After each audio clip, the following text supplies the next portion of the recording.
Okay, it's a fine summer day, and you're at beautiful Mackinac City. There's a freighter emerging from under the bridge.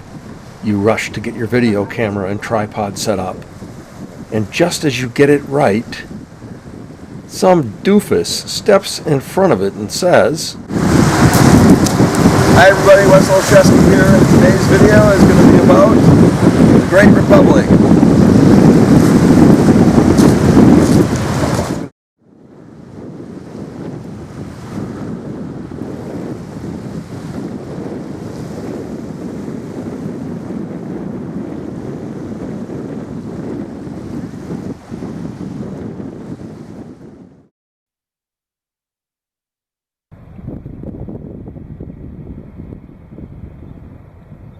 When you see this lakeboat passing by, the first thing you notice is her rounded, scalloped bow.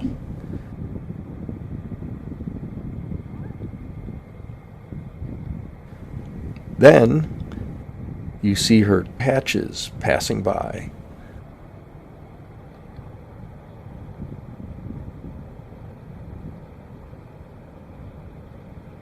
Followed by her 250-foot self-unloading boom.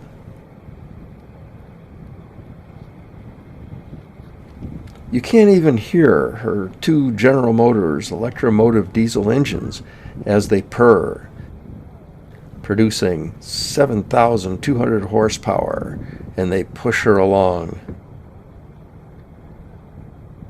Suddenly, you notice something odd about her deck houses. They seem to be stacked backward on her deck. The pilot house is as far aft as it can go. Is this some sort of mistake? Nope. In fact, she was designed this way. The purpose of this one-of-a-kind design is here, in Cleveland, Ohio. It is the bending, twisting, foot-wide and mile-deep Cuyahoga River. Located far up the river was the Republic Steel Plant. In the mid-1970s, contractually denied the use of Cleveland's waterfront ore docks, the American Steamship Company was looking for a way to efficiently shuttle taconite pellets from their Lorain transfer dock, where the 1,000-footers would offload, and get those pellets to the steel mills up the Cuyahoga. Those big footers simply could not navigate the twisting river. American Steamship Company contracted for a one-of-a-kind vessel that could efficiently navigate the Cuyahoga without the extensive use of tugs. Designed as a self-unloading bulk carrier for the Connecticut Bank and Trust, Hartford, Connecticut, and to be managed by the American Steamship Company, this one-of-a-kind lakeboat was to be built under Title 11 of the Merchant Marine Act of 1970. She was the final of 10 vessels constructed under Title 11 for the American Steamship Company at Bay Shipbuilding. Measuring 634 feet in length, 68 feet in beam, and 40 feet in depth, this new boat was the last of 4 river-class sister ships constructed at Bay Shipbuilding under Title 11. Her 3 sister ships are the Samlod, the Buffalo, currently running as Algoma Buffalo, and the Fred R. White Jr., which is currently running as American Courage. When launched, the new boat would be the most maneuverable ship in the world. Her name was American Republic, in honor of the contract between American Steamship Company and Republic Steel. Her keel was laid in the graving dock at Bay Shipbuilding's yard in Sturgeon Bay, Wisconsin, on November 12, 1979.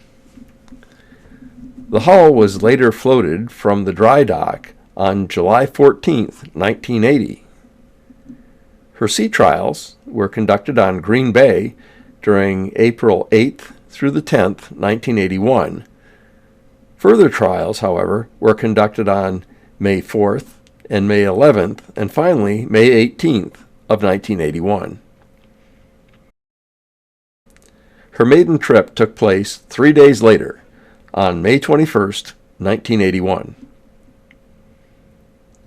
She was bound for Escanaba, Michigan, to load taconite pellets for Cleveland. Interestingly, the American Republic made 37 trips before her official christening on July 18, 1981. In order to be boasted as the most maneuverable vessel in the world, American Republic was equipped with twin propellers housed in dual quart nozzles.